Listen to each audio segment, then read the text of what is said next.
We've invited as a guest Dr. Marco Navarro-Génie. He is president of the Haultain Research Institute and a senior fellow with the Frontier Center of Public Policy.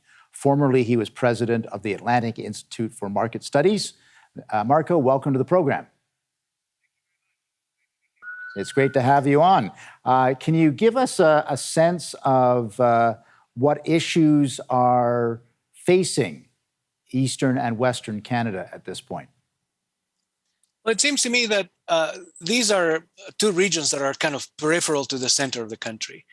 And normally, around times of elections, people hardly pay attention, largely because they vote significantly as a bloc, and usually they pick one gang and they stick with it, which of course has the peril of being taken for granted more or less at each round.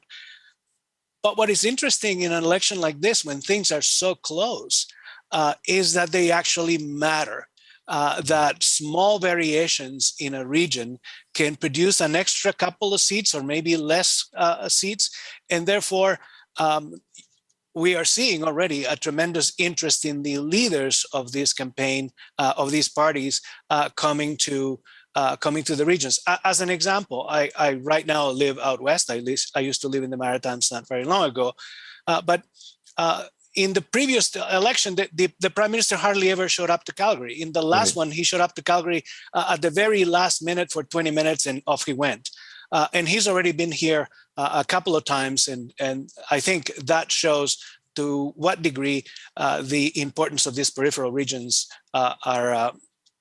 is being taken serious. And of course, Erin O'Toole has appeared in Atlantic Canada, despite having only 4 seats in the region right now. So same kind of thing. They're trying to go to places where they intend to pick up seats, yes?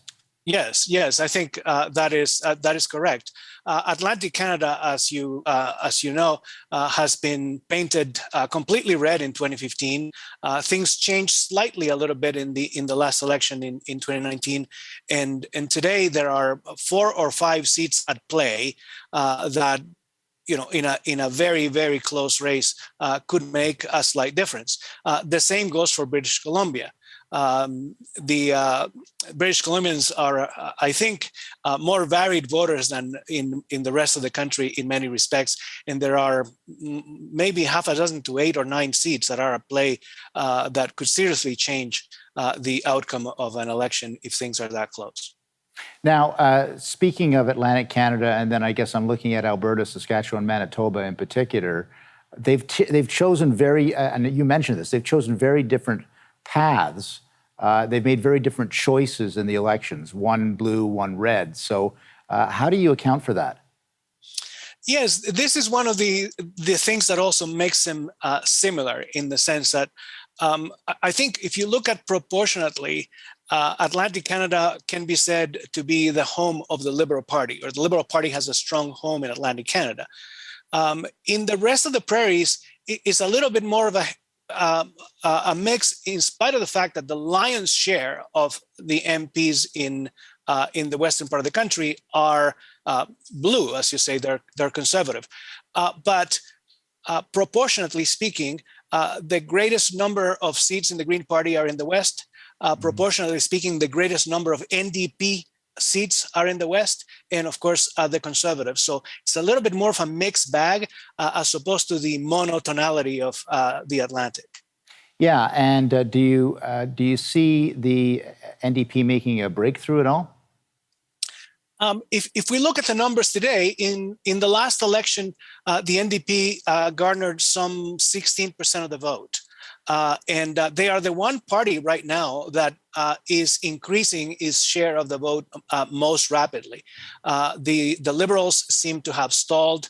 The Conservatives have gained a little bit, but the greatest leap has been the gain in the NDP, and they're not gaining very much in Atlantic Canada. A great deal of that gain of the NDP is in Ontario, but mostly in British Columbia at the time, where they are threatening the Liberals in more than a few seats as well. So this, of course, as you might appreciate, has the potential of putting a dent in some of the fortunes of the Liberal Party,